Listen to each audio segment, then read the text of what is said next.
السلام علیکم and good morning اور ہیپی سنڈے۔ سنڈے ہمیشہ ہیپی ہوتا ہے جی، کوئی کام والے ہوں یا جیسے بھی ہوں، موسٹلی چھٹیوں والے سرکاری ملازمین جیسے ہم وکیل ہیں، ڈاکٹر ہیں، جو کام کر کر کے بھی تھکے ہوئے ہوتے ہیں، تو ان کے لیے وہ ہیپی سنڈے ہوتا ہے۔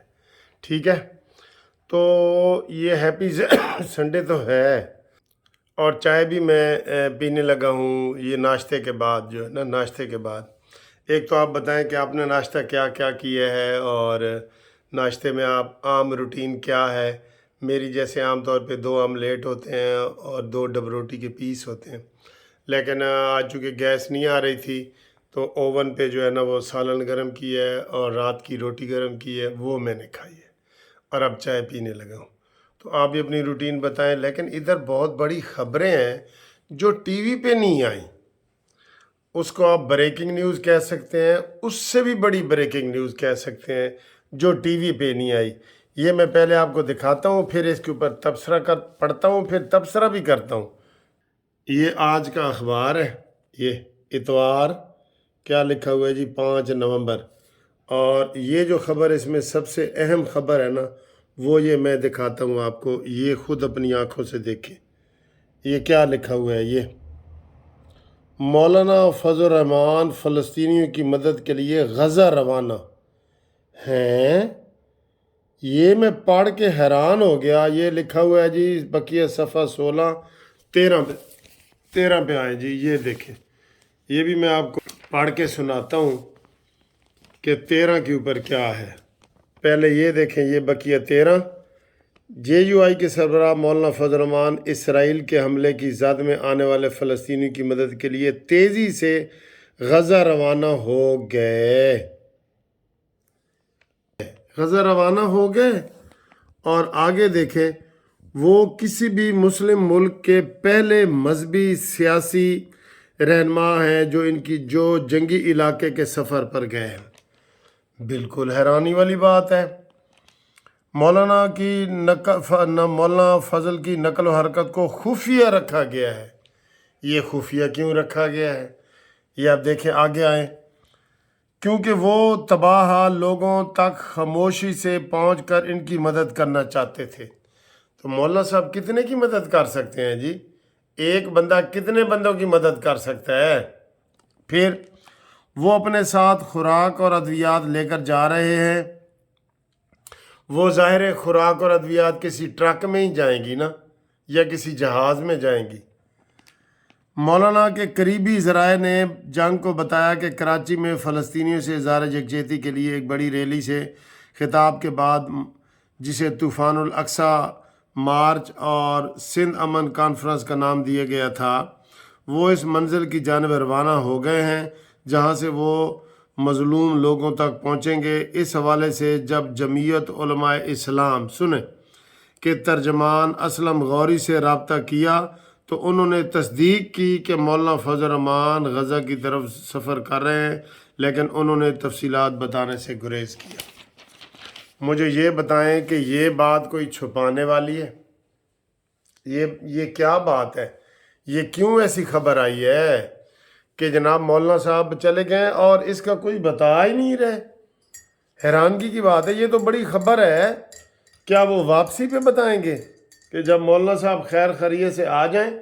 لیکن وہاں تو کوئی بھی نہیں جا رہا اس طریقے سے جس طرح مولانا جا رہے ہیں۔ غزہ ہم ویسے نہیں جا سکتے، ہمارے پاس پاسپورٹ نہیں ہوتا، فلسطین ہم نہیں نہ جا سکتے، غزہ یا ان علاقوں میں نہیں جا سکتے، اسرائیلی علاقے ہیں سارے وہ۔ ہاں، یہ کیا خبر ہے جی؟ اس کے اوپر اب ہم یہ سمجھ رہے ہیں، میں یہ سمجھ رہا ہوں کہ میرا یہ تبصرہ ہے، آپ بھی اپنا بتائیں، لیکن انہوں نے جنگ اخبار میں چھپا ہے، یہ کوئی معمولی بات نہیں ہے، لیکن میں اپنے طور پہ کہہ رہا ہوں کہ یہ اس خبر کی کل تردید آ جائے گی۔ مولانا صاحب ایسے کر ہی نہیں سکتے، جا ہی نہیں سکتے، قانونی طریقے سے بھی نہیں جا سکتے۔ ویسے بھی مولانا صاحب کوئی 16 سال کا مجاہد تو نہیں ہے کہ جا کے جہاد کرے گا، تو وہ حوصلے کے لیے جاتے ہیں، تو یہ بیانات ہی ہوتے ہیں، یہ ریلیاں ہوتی ہیں، یہی ہوتی ہیں نا۔ اب مولانا صاحب 70 سال کے ہیں، انہوں نے کیا وہاں پہ کرنا ہے عملی طور پہ؟ تو اس کے اوپر آپ دیکھیں کل تک تردید آ جائے گی. میرا خیال ہے یہ کسی بے پر کی کسی نے اڑائی ہے اور اس کی یہ خبر ہے. اب دوسری بڑی اہم خبر یہ دیکھیں، میں اتفاق سے اتوار والے دن جنگ اخبار پڑھتا ہوں. یہ دیکھیں دوسری بڑی، ایئر بیس پر حملہ ناکام، 9 دہشت گرد ہلاک. آپریشن کا پیشہ ورانہ اختتام، امن دشمنوں کے لیے پیغام، فوج چوکس وطن کے دفاع کے لیے رکھتی ہے. ترجمان ٹی ٹی پی کے نئے گروپ تحریک جہاد پاکستان نے ذمہ داری قبول کر لی. یہ بھی بہت خبر ہے. یہ انہوں نے تحریک جہاد پاکستان نے ذمہ داری قبول کر لی.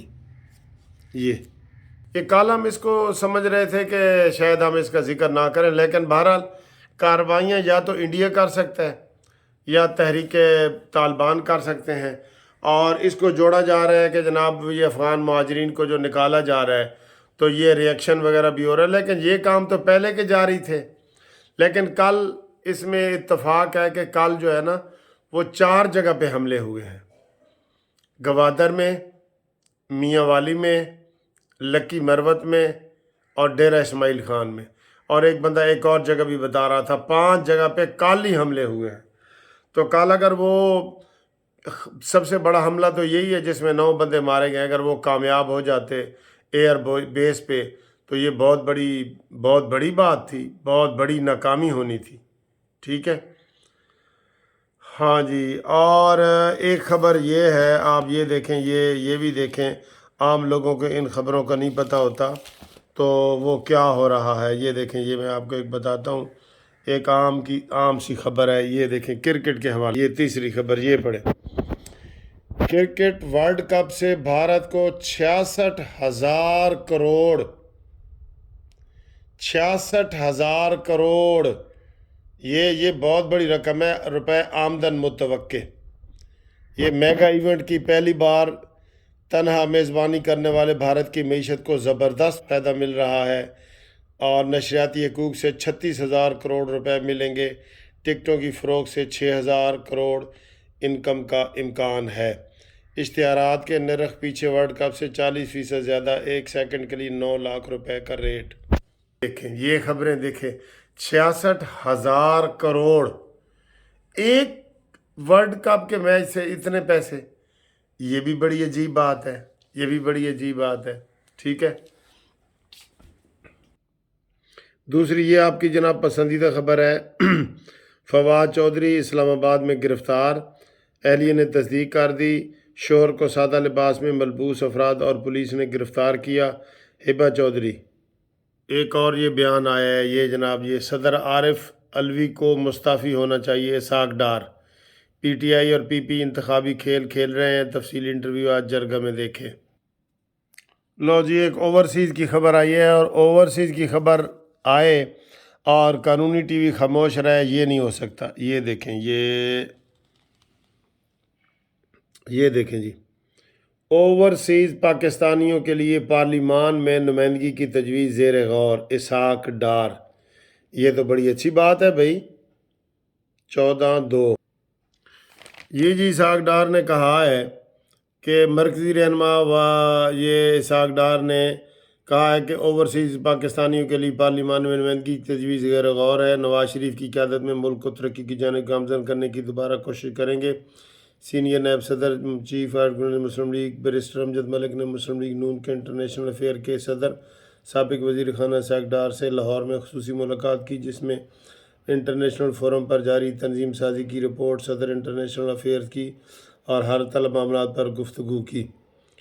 اوورسیز والوں کے لیے جناب یہ اگر یہ والا وہ کیا جائے تو یہ بھی بہت بڑی خبر ہے نا اوورسیز والوں کے لیے. تو اس کے علاوہ جناب یہ نواز شریف صاحب کا میڈیکل سٹی کمپلیکس میں معائنہ کیا گیا وہ، اور اس کے علاوہ جناب علی یہ زمینداروں کے لیے ہے کہ گنے کی امدادی قیمت 425 روپے مقرر کرنے کی سفارش. بہرحال یہ خبریں ہیں، یہ تو ہوتی رہیں گی. ٹھیک ہے، تو باقی انشاءاللہ تعالی ہم اگلی ویڈیو میں آپ سے بات کرتے ہیں. ذرا چائے پی لوں.